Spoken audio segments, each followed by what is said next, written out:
ಗೆಳತಿಯು ಸೊಸೆ ಒಡತಿಯು ಸೊಸೆ ಮನೆಯ ಬೆಳಗುವ ದೀಪ ಹೊಸ ಚಿಗುರನು ಹಸಿರಾಗಿಸೋ ಸೊಸೆ ತಾಯ ಎರಡನೇ ರೂಪ ಸೇರನೊದ್ದು ಮನೆಯ ಸೇರುವ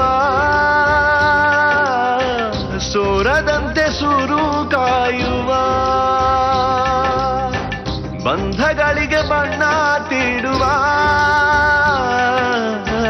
ಕನಸುಗಳಿಗೆ ಕಣ್ಣ ನೀಡುವ ಸೊಸೆ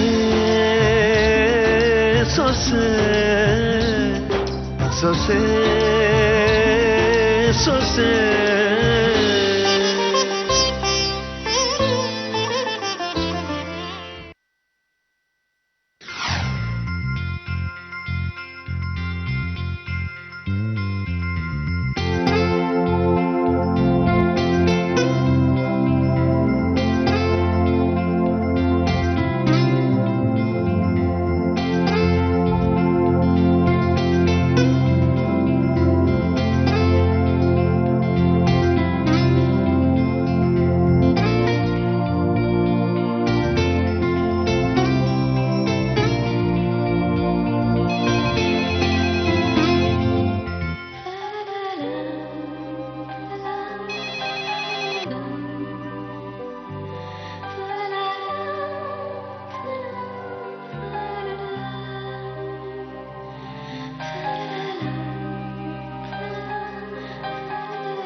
ಮತ್ತ್ಯಾಕ್ ಫೋನ್ ಮಾಡ್ತಾ ಇದ್ದಾನೆ? ಹಲೋ, ಯಾಕೋ ಫೋನ್ ಮಾಡಿದ್ಯಾ? ಥ್ಯಾಂಕ್ಸ್ ವಸುಧಾ. ಮತ್ತೆಂತ ಥ್ಯಾಂಕ್ಸು? ನನ್ನ ಹೆಸರನ್ನ ಇನ್ನೂ ನೀನು ಫೋನಲ್ಲಿ ಇಟ್ಕೊಂಡಿದ್ಯಲ್ಲ ಅದಕ್ಕೆ. ಎಸ್, ಇಟ್ಕೊಂಡೆ. ಯಾಕಂದ್ರೆ ಬಂದಿರೋ ನಂಬರು ಯಾರ್ದು ಅಂತ ಗೊತ್ತಾಗದೆ ಹೋದ್ರೆ ರಿಸೀವ್ ಮಾಡ್ಬಿಡ್ತೀನಲ್ಲ, ಅದಕ್ಕೆ. ಈಗ ನಂದು ಅಂತ ಗೊತ್ತಿದ್ರು ಅದನ್ನ ರಿಸೀವ್ ಮಾಡಿದ್ಯಲ್ವಾ? ಯಾಕೆ ವಸುಧಾ ಸೈಲೆಂಟ್ ಆಗ್ಬಿಟ್ಟೆ? ಈ ಸೈಲೆನ್ಸ್ ಅಲ್ಲಿ ಸಾವಿರ ಅರ್ಥ ಇದೆ. ಈ ಮೌನದ ಮಧ್ಯೆ ನಾನೆಲ್ಲೋ ಇದ್ದೀನಿ. ಬಾ, ಒಂದ್ಸತಿ ನಾನು ಮೀಟ್ ಮಾಡು, ನಾನು ನಿನ್ ಜೊತೆ ಮಾತಾಡ್ಬೇಕು. ಬರಲ್ಲ. ಈಗ ನೀನ್ ಬರಲ್ಲ ಅಂದ್ರೆ ನಾನೇ ಒಳಗ್ ಬರ್ಬೇಕಾಗತ್ತೆ. ಎಲ್ಲೋ ಕೂತ್ ಮಾತಾಡಿ ಈ ತರ ಎದುರಿಸೋದು ದೊಡ್ಡ ವಿಷಯ ಅಲ್ಲ. ನಾನು ಹೆದರ್ಸ್ತಿಲ್ಲ ವಸುಧಾ, ನಿಜಾನೇ ಹೇಳ್ತಾ ಇದ್ದೀನಿ. ನಾನು ಎಲ್ಲೋ ಕೂತ್ ಮಾತಾಡ್ತಿಲ್ಲ, ನಿಮ್ ಮನೆ ಮುಂದೆ ನಿಂತೆ ಮಾತಾಡ್ತಾ ಇದ್ದೀನಿ. ಬೇಕಾದ್ರೆ ಈಚೆ ಬಂದು ನೋಡು, ನಿಮ್ ಮನೆ ಗೇಟ್ ಎದುರುಗಡೆ ನಿಂತು ಮಾತಾಡ್ತಾ ಇದ್ದೀನಿ.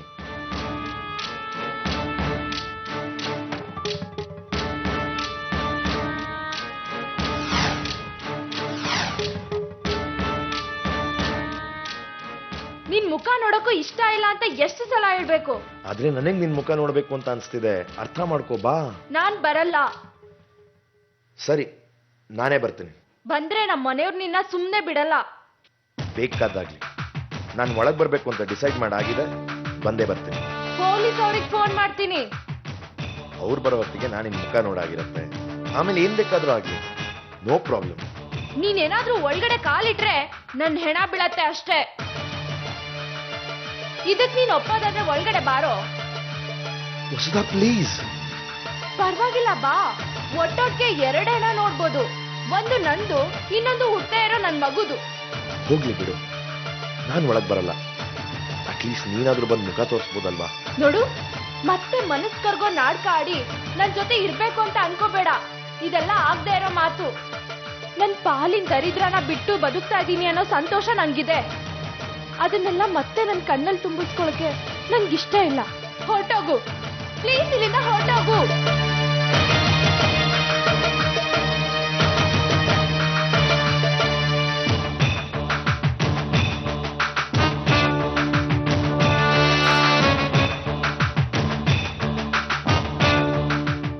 ಇದನ್ನೆಲ್ಲ ನಾನು ನನ್ನ ಪೂರ್ಣ ಪ್ರಜ್ಞೆಯಿಂದ ಹಾಗೂ ಯಾವುದೇ ಗೊಂದಲವಿಲ್ಲದೆ ಬರೆದಿರುತ್ತೇನೆ. ಇದರಲ್ಲಿ ಇದ್ದ ಹಾಗೆ ಜಾರಿಗೆ ತರುವುದು ನಿಮ್ಮ ಕರ್ತವ್ಯ.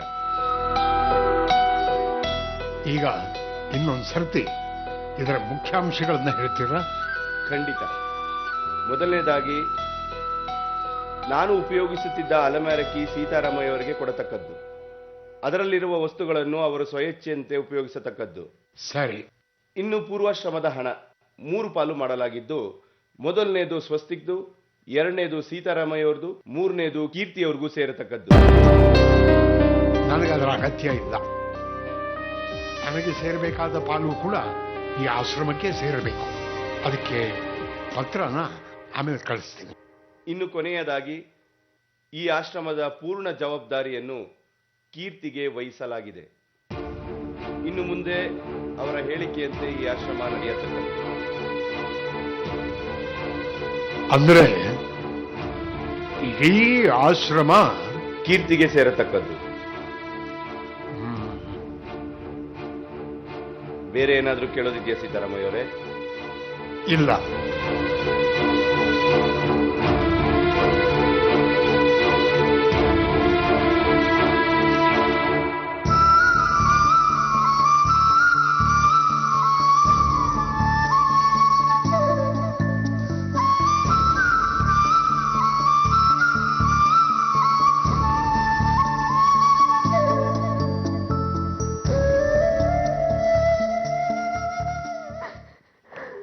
ಅಳಬೇಡ ಮಕ್ಕಳೇ, ಅಳಬೇಡ. ಆ ದೇವ್ರು ನಮ್ಮನ್ನ ಅಳೋಕೆ ಅಂತ ಹುಟ್ಟಿಸಿಲ್ಲ. ಇರೋಷ್ಟು ದಿವಸ ನಗ್ನಗ್ತಾ ಬದುಕ್ಬಿಡ್ಬೇಕು. ಯಾವ್ದಾಗಲ್ವೋ ಆ ರೀತಿ ಇದ್ರೆ ಮಾತ್ರ ಲೈಫ್ ಅಂತ ಹೇಳ್ತಾರೆ. ಆದ್ರೆ ಹೇಳೋ ಹಾಗಿರೋಕ್ಕಾಗಲ್ಲ, ಇರೋದನ್ನ ಹೇಳೋಕ್ಕಾಗಲ್ಲ. ಅದೇ ಲೈಫು ಅಲ್ವಾ ಅಪ್ಪ? ವಸುಧಾ, ಈಗ ಏನಾಯ್ತು ಅಂತ ಹೀಗೆ ಹೇಳ್ತಿದ್ಯಾ? ಆಗಿದ್ದೆಲ್ಲ ಆಯ್ತು, ಹೇಗೋ ಅನುಭವಿಸ್ಕೊಂಡು ಇದ್ಬಿಡೋಣ ಅಂದ್ರೆ ಚೇತು ಫೋನ್ ಮೇಲೆ ಫೋನ್ ಮಾಡ್ತಾ ಇದ್ದಾನೆ. ನನ್ನ ಕ್ಷಮಿಸು, ನನ್ ಜೊತೆ ಸಂಸಾರ ಮಾಡ್ಬಾ ಅಂತ ತಲೆ ತಿಂತಾ ಇದ್ದಾನೆ. ಉಗಿದ ಆಚೆ ಅಟ್ಟದ್ಮೇಲೆ ಏನಂತ ಮಾವ್ರಾಗ್ಲೆ? ಅವ್ನ್ ನೆಟ್ಟಗಿದ್ರೆ ಈ ಯಾವ ಸಮಸ್ಯೆನೂ ಬರ್ತಾ ಇರ್ಲಿಲ್ಲ ಅಪ್ಪ. ನನ್ ಬದುಕಲ್ಲಿ ಪ್ರತಿಯೊಂದು ಸಮಸ್ಯೆನೂ ಹುಟ್ಟಾಕಿದ್ದೆ ಅವನು, ನರ್ಕನ ಸೃಷ್ಟಿ ಮಾಡಿದ್ದೆ ಅವನು. ಇವತ್ತು ನಾನು ಬದಲಾಗಿದ್ದೀನಿ ಬಾ ಅಂತ ಹತ್ರ ಬರೋ ಪ್ರಯತ್ನ ಮಾಡ್ತಿದ್ದಾನೆ. ವಸುಧಾ, ನಿನಗೆ ಅವನ ಜೊತೆ ಹೋಗ್ಬೇಕು ಅನ್ನಿಸ್ತಿದ್ಯಾ? ಅಥವಾ ಅವನ ಮಾತಿನ ಮೇಲೆ ನಿನ್ಗೆ ನಂಬಿಕೆ ಹುಡ್ತಿದ್ಯಾ? ಈ ಜನ್ಮಕ್ಕೆ ಹುಟ್ಟಲ್ಲ ಅಮ್ಮ. ನಾನಿರ್ಲಿ, ನನ್ ಹುಟ್ಟೋ ಮಗುಗೂ ಅವನ ಮೇಲೆ ವಿಶ್ವಾಸ ಹುಟ್ಟಲ್ಲಮ್ಮ. ನನ್ ಜೀವನ ನೋಡಮ್ಮ ಯಾವ ರೀತಿ ಆಯ್ತು ಅಂತ. ಆ ಕಡೆಗೂ ಹೋಗ್ತಾ ಇಲ್ಲ, ಈ ಕಡೆಗೂ ವಾಲ್ತಾ ಇಲ್ಲ. ಅಡ್ಗೋಡೆ ಮೇಲಿರೋ ದೀಪದ ತರ ಇದೆ. ಈ ದೀಪನ ಉಳಿಸೋದಿಕ್ಕೆ ಹೊಟ್ಟೆಲಿರೋ ಇನ್ನೊಂದು ದೀಪ ಬೇರೆ. ನನ್ ಏನ್ ಮಾಡ್ಬೇಕಮ್ಮ ಇವಾಗ? ನನ್ನ ನಾನ್ ಕಾಪಾಡ್ಕೋಬೇಕಾ, ನನ್ ಮಗುನ್ ಕಾಪಾಡ್ಕೋಬೇಕಾ, ಅಥವಾ ನನ್ ಸಂಸಾರ ಕಾಪಾಡ್ಕೋಬೇಕಾ? ಇಲ್ಲ ಇದನ್ನೆಲ್ಲ ಬಿಟ್ಟು ನನ್ ಬದುಕುನ ಬೇರೆ ರೀತಿ ಕಟ್ಕೋಬೇಕಾ? ಏನೋ ಒಂದಾಗತ್ತೆ ಬಿಡೋಕಂತ ದಾರಿ ತೋರ್ಸೋಕೆ ದೇವ್ರಿತಾನೆ. ಅವ್ನ್ ದಾರಿ ತೋರಿಸಿದಾಗ ನಡೆಯೋ ತಾಕತ್ತನ್ನ ಕಿತ್ಕೊಂತಾನೆ. ನಡೆಯೋ ತಾಕತ್ತಿದ್ದಾಗ ದಾರಿನೇ ಕತ್ಲು ಮಾಡ್ಬಿಡ್ತಾನೆ. ಒಟ್ನಲ್ಲಿ ಮನುಷ್ಯ ಪ್ರತಿನಿತ್ಯ ಅವನಿಗೆ ಕಣ್ಣೀರಲ್ಲೇ ಅಭಿಷೇಕ ಮಾಡ್ಬೇಕು ಅಷ್ಟೆ. ಆವಾಗ್ಲೇ ಅವನಿಗೆ ಖುಷಿ. ಅವನ ಆನಂದಕ್ಕೆ ನಮ್ ಭಾವನೆಗಳ ಜೊತೆ ಆಟ ಆಡೋ ಭಗವಂತ ನನಗ್ ಬೇಕಾಗಿಲ್ಲ ಅಪ್ಪ. ಅವ್ನು ನನ್ ಗಂಡನಿಂದ ಕೆಟ್ಟವನು, ಕೆಟ್ಟವನು.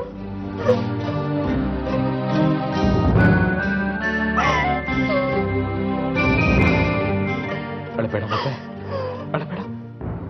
ಸಮಾಧಾನ ಮಾಡ್ಕೋ. ಹೊಟ್ಟೆಲ್ ಮಗು ಇಟ್ಕೊಂಡು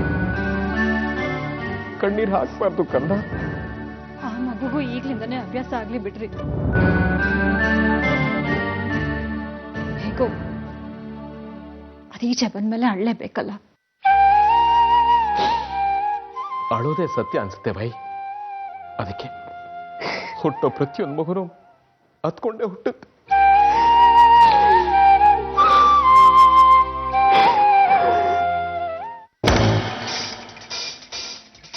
ಹೇಳು ಮಗಳ.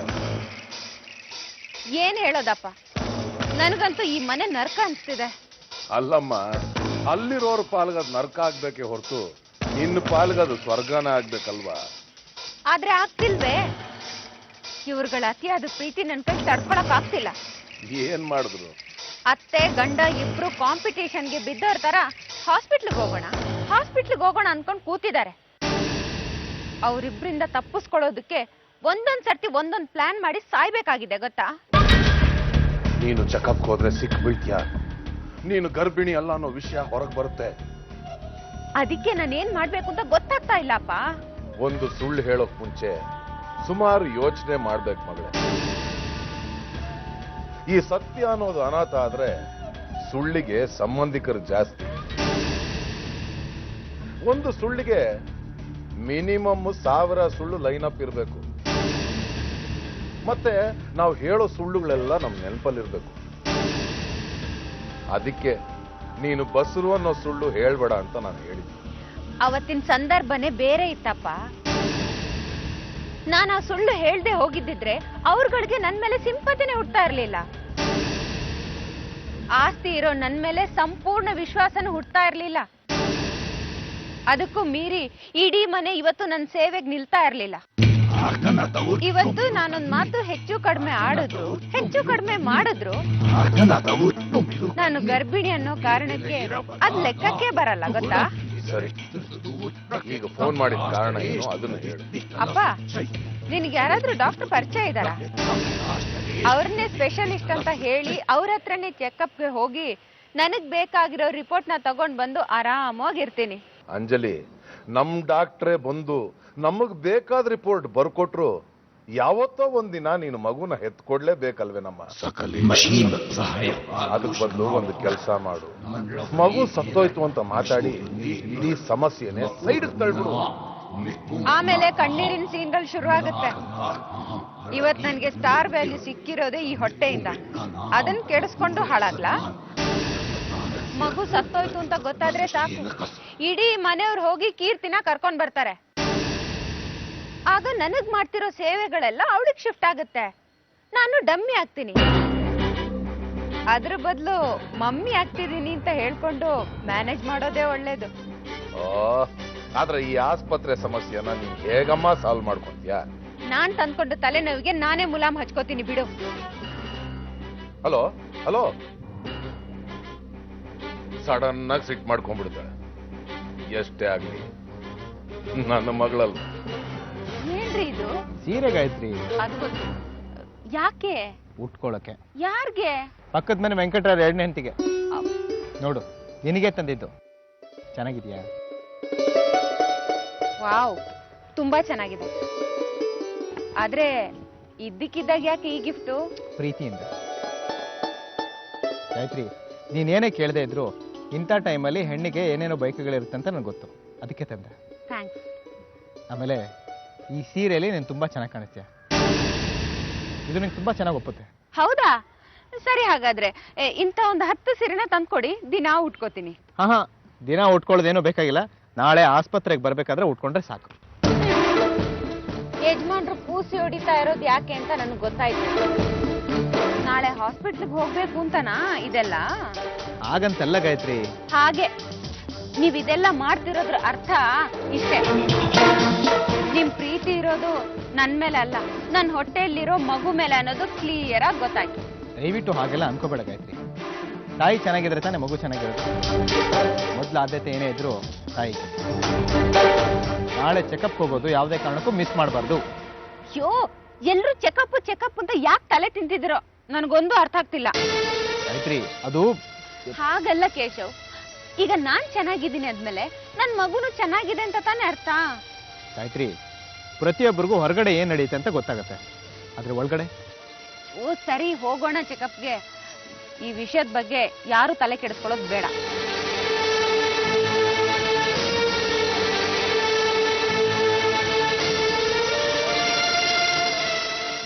ಗಾಯತ್ರಿ, ಸಿಟ್ ಮಾಡ್ಕೊಂಡ್ಯಾ? ಸಿಟ್ ಮಾಡ್ಕೊಂಡ್ರೆ ಒಳಗಡೆ ಇರೋ ಪಾಪುಗೆ ತೊಂದರೆ ಆಗಲ್ವಾ? ಅದಕ್ಕೆ ಸಿಟ್ ಬಂದ್ರೂ ಸಂತೋಷವಾಗೇ ಇರ್ತೀನಿ.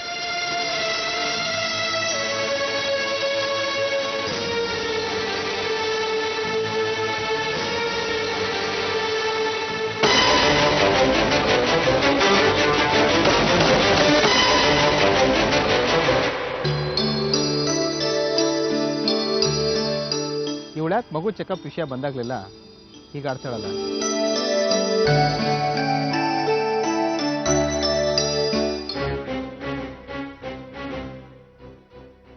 ಲಕ್ಷ್ಮಣ ವಿಲ್ ಬರೆದಿಟ್ಟಿದ್ದೇನೋ ಸರಿ,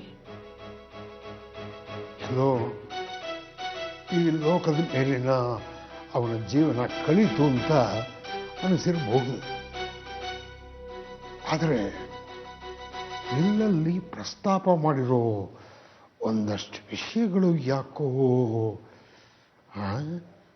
ಒಪ್ಪಿಗೆ ಆಗುವಂಥದ್ದಲ್ಲ ಅನಿಸ್ತಿದೆ.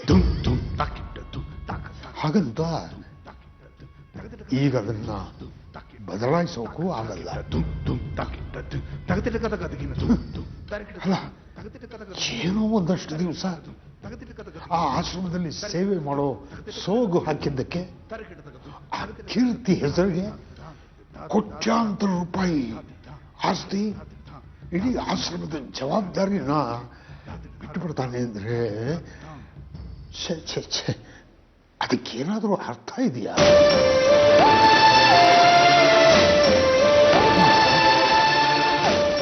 ಅದಕ್ಕೆ ಸಂಬಂಧಪಟ್ಟಾಗೆ ನನ್ನ ಹತ್ರ ಮಾತಾಡಬೇಕು ಅಂತಲೇ ಯಾತ್ರೆ ಹೋಗೋಕೆ ಮುಂಚೆ ಬಂದಿದ್ನ. ಅಲ್ಲ, ಕೀರ್ತಿ ಮೇಲೆ ಅವ್ರಿಗೆ ಇಷ್ಟೊಂದು ವಿಶ್ವಾಸ ಬರೋಕ್ಕೆ ಹೇಗೆ ಸಾಧ್ಯ? ಅವಳೇ ನಮ್ಮ ಬಂಧುನ ಬಳಗನ, ಕೆಟ್ಟ ನರಸಿಂಹನ ದುಷ್ಟ ಮಗಳು. ಅವನಿಗೆ ಗೊತ್ತಿದ್ದಿದ್ರೆ ಒಂದು ನಯಾ ಪೈಸಾನ ಅವಳಿಗೆ ಸೇರ್ತಿರ್ಲಿಲ್ಲ. ಈಗ ಸೇರ್ ಹೋಗುತ್ತಲ್ಲ. ಇಲ್ಲ ಇಲ್ಲ ಇಲ್ಲ, ಯಾವುದೇ ಕಾರಣಕ್ಕೂ ಕೀರ್ತಿಯ ಪಾಲಿಗೆ ಹೋಗಬಾರದು. ಅಮೃತ ದೇವತೆಗಳ ಕೈಗೆ ಸಿಗಬೇಕೇ ಹೊರತು ರಾಕ್ಷಸರ ಕೈಗಲ್ಲ. ಹಾಗೇನಾದರೂ ಆದರೆ ನನ್ನ ತಮ್ಮನ ಒಳ್ಳೆ ಉದ್ದೇಶವೇ ಹಾಳಾಗೋಗುತ್ತೆ. ಅದಕ್ಕೆ ನಾನು ಅವಕಾಶ ಮಾಡಿಕೊಳ್ಳಬಾರದು. ಎಸ್ ಕೀರ್ತಿ, ನಾನಿನ್ನು ಬದುಕಿದ್ದೇನೆ. ಅದನ್ನು ನೀನು ಹೇಗೆ ದಕ್ಕಿಸ್ಕೊಳ್ತೀಯೋ ನಾನು ನೋಡ್ತೇನೆ.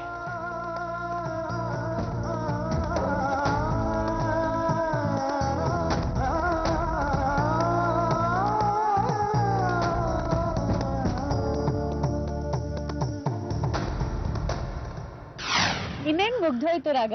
ಆದ್ರೆ ನೀವ್ ಹೇಳಿದ್ ಖಂಡಿತ ಸತ್ಯ. ಪ್ರೀತ್ಸವ್ರನ್ನ ಮನ್ಸಾರೆ ನೆನ್ಸ್ಕೊಂಡು ಹಚ್ಚೆ ಹಾಕ್ಸ್ಕೊಂಡ್ರೆ ಖಂಡಿತ ನೋವಲ್ಲ.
ಸೊಸೆ